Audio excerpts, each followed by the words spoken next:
Now, it's really common in restaurants, coffee shops and cafes these days to see people cleaning with some kind of disinfectant cleaning product and a paper towel. Squirt a few bits about and they wipe it over and are drying it at the same time. But is that really effective? No. Now, there is actually a couple of issues with using these 3-in-1 cleaning products, just spraying it on and then wiping it off with a paper towel.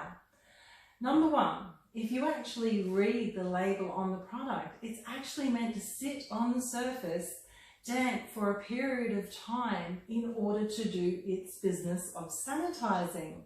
It doesn't just happen instantly. By drying the product off like that, you're not actually allowing time for the product to do its thing.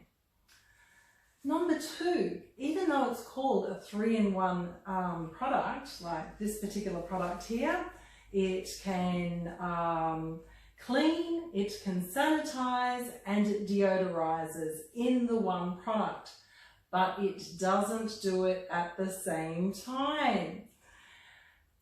First, you've got to clean it. I mean, think about it. A restaurant, a cafe, there's saliva, there's food and fats from the food, there's your hands all over surfaces. You need to clean it first, and I would recommend using a microfibre cloth. Use the product, spray a bit on, clean the area first, and then you need to come back and sanitize it. So you can do that with this same product.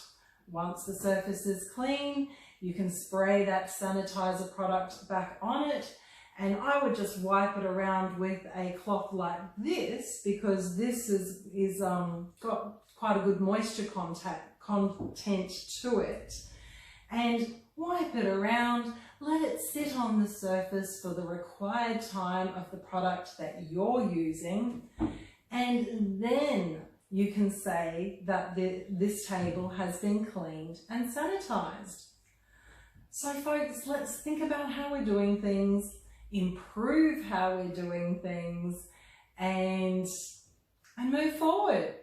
So if you know anyone who could benefit from watching this video, please feel free to share it to any coffee shops or cafes or restaurants that you know. And thank you very much for watching.